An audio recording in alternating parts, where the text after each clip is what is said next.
Welcome to Talk to the Future, where the future of sales isn't predicted, it's built. Each episode features real conversations with the operators, marketers, and innovators driving what's next. From AI and automation to the strategies that are converting right now.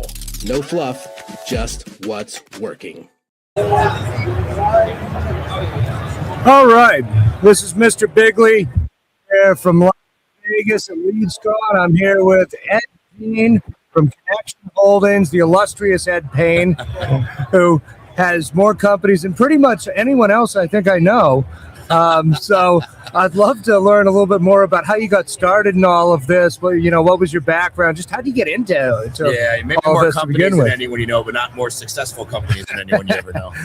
I mean, for me, I'm not one of those entrepreneurs that got started like mowing lawns when I was 15 kind of guy. I've always come from corporate. I've always made a lot of people a lot of money. I've always had great mentorship and leadership. So I've kind of always done the EVP, scaling sales teams nationally. My claim to fame is growing a company from one city to 77 cities in one calendar year and creating the entire sales org. How do you do that? ADHD. I love connections. I love people. My relationships mean everything to me. It's actually the reason why I started opening up businesses. What happened for me was I was very connected in what I did. I'm kind of one of those guys that never reinvented myself twice in the same space. And so what I like to do is master something, kind of figure it out and move on to the next thing. And that's even with my careers. So what happened was I was working for a company that was had a burn rate of 25 million a year to grow nationally. Oh. And we did that, but the angel investor pulled out last minute. And I had my back against the wall, didn't know what I was going to do. And my wife's like, why don't you start your own thing? So my first company was Connecting the Dots. I didn't know what it was going to be. It was supposed to be I know a guy, but I ended up brokering data deals. And I think I did like 14, 15,000 my first month, 20,000 my second month. But I didn't really understand if it was a true business model or if I was just brokering deals for quick cash. Long story short, I successfully landed a position with a company. They offered me an executive salary pretty quick. And they gave me the job with the caveat that my side hustle wouldn't take a lot of time. So I said no more than 5 hours a week. Well, a year later, my side hustle was outperforming my executive salary 10 to 1. So when I took that leap, it was like, what happens if I give this full-time effort? So that's kind of what got me started in it. At that point, it's a no-brainer. It's a no-brainer, yeah.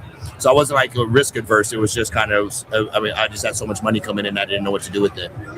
Then what happened, I went to a Tony Robbins event, and I don't drink all the Kool-Aid, but I do drink some of it. And we did this meditative practice. I took something else from it. The question was posed, like, what would I be without a limited belief system? And three things came to my mind intuitively. One was generational wealth for my kids, which is there. Second was let my wife ride. So she's professional dressage internationally, which she's doing now. She's ranked number 4. That's why you're globally in horse country. Yep, that's why I'm in horse country. And the last was to allow other entrepreneurs to grow and scale. Because I feel like as I started getting to new peer groups, when I made my first $1 million month, like in profit, let's say, I didn't know what to do with it. And my immediate sphere of influence, no one was really there. And then as I kept scaling and escalating, my peer groups got smaller and smaller. I was almost having to figure it out as I went. That's including like corporate structure, tax. No, everything. It's lonely. It's lonely when you're running it, and you can try to make all the guys at the office your friends, but that doesn't work very well either. Yep. Because you need a little bit of separation there. Yep. So what I decided to do, I figured there were a lot of young cats like me at the time, younger, but that had entrepreneurial spirits, but didn't have the resources or the know-how to do it. So what got me to so many companies was actually mentoring and teaching other people how to do it, create systems, processes, replication, scalability, and then I would have managing members day one, and then as soon as I got the processes, I'd back away. So that's kind of what started my evolution to opening up so many different types of businesses. So what sort of businesses do you run now? My core business is right now, besides data and lead gen, most of it's around roofing. I own roofing in 11 states in 1.5 years. So I'm scaling pretty quickly. I do virtual staffing. We're a little bit more niche and boutique. I even offer C-suite for like a couple, like 2,000 to 3,000 a month for like a COO, CIO, CTO kind of stuff. I do fractional CFO, that kind of stuff, and then I do AI, a lot of AI, and but mainly roofing, construction, and the niches within the construction space is kind of where I'm going. What are you doing with an AI right now? I do a lot. Right now, all my AI is obsolete.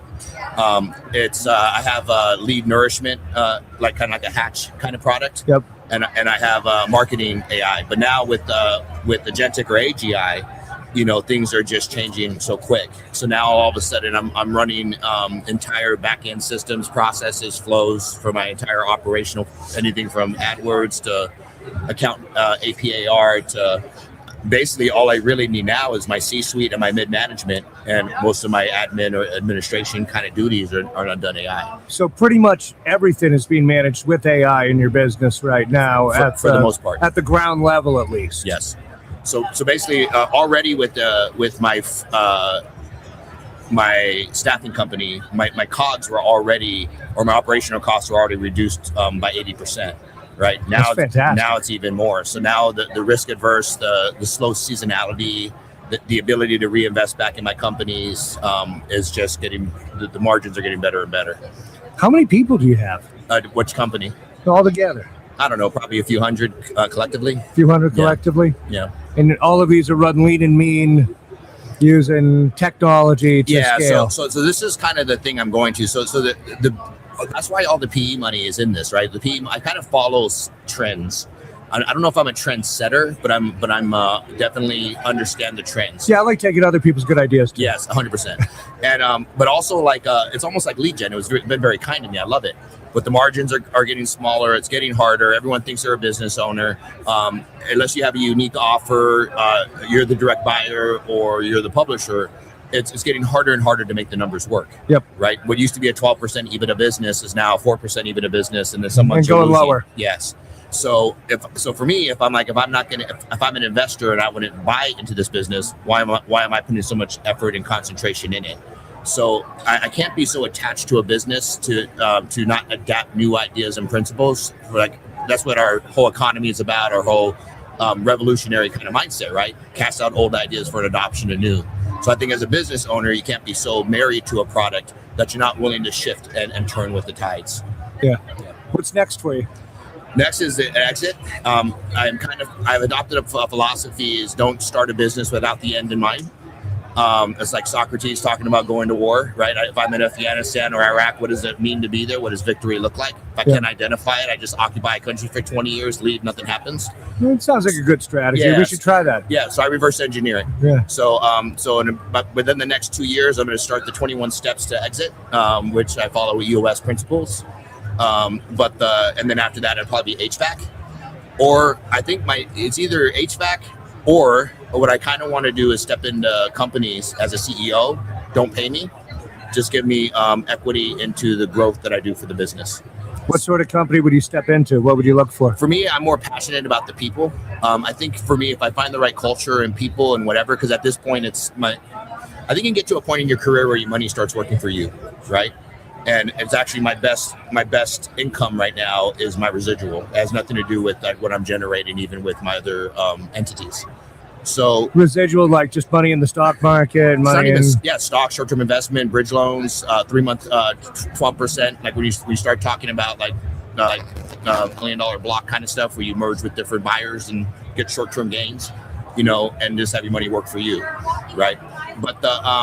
But for me, I think what I want to do is that's what I'm passionate about. I really feel like it's about giving back and mentorship and teaching other people, and that's kind of why got me into so many companies. That's why.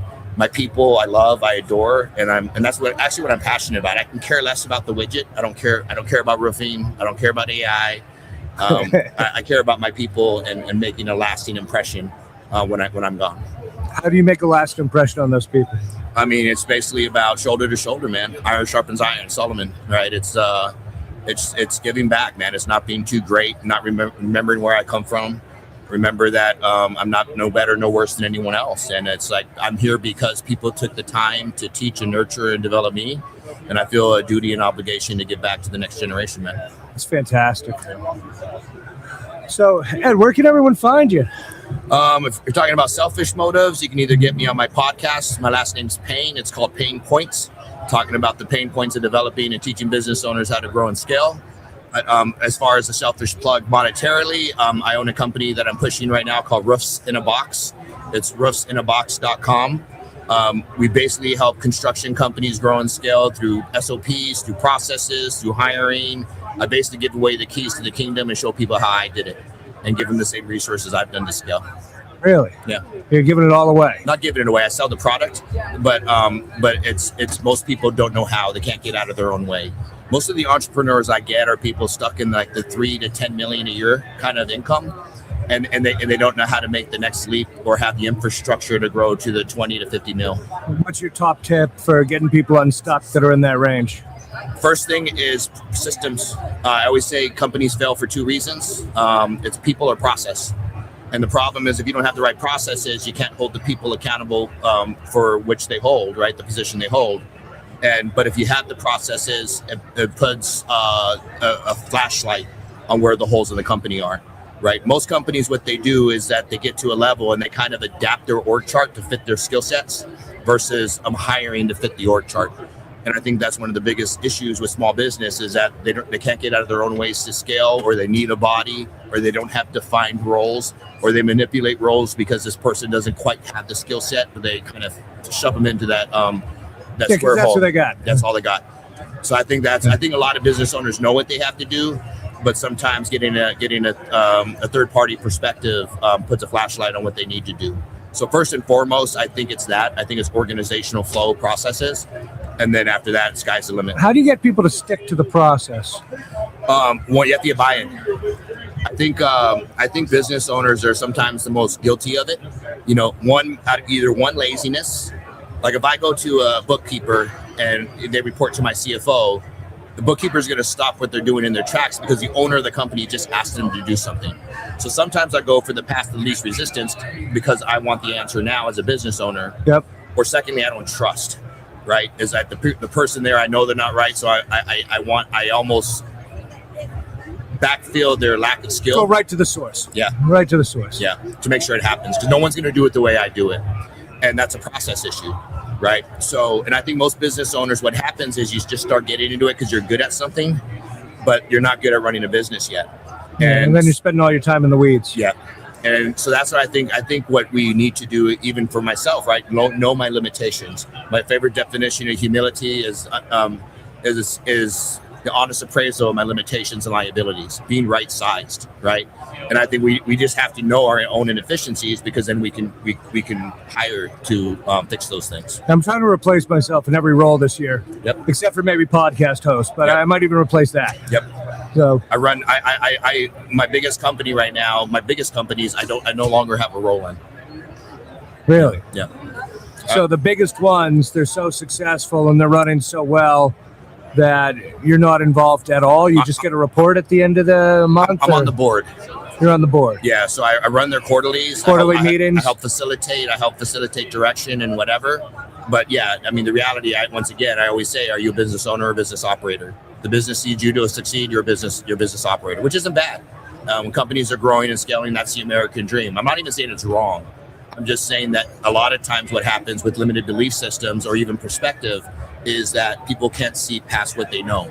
And, you know, and it's you're in the same boat. I can ask you the same question. Like when you made your first meal, per se, now you no longer think in thousands. All you can think is millions, right? Billionaires, all they think is in billions. It's hard to think in billions. Yeah. Hard to think in billions right now. Yep. And a lot of it is social influence. Look at your surroundings. If you can't be the smartest guy in the room, if you're the smartest guy in your circle, you need new circles. Yep. Right. Yep. For sure. Ed, thank you so much. I really appreciate it. All right, brother. Appreciate you. Thanks for your time. Thank you for coming on. Thanks for tuning in to Talk to the Future, where the future of sales isn't predicted, it's built. If you got value from this episode, make sure to subscribe, share it with your team, and stay connected for more conversations with the people driving what's next. Because what's working tomorrow is already being built today.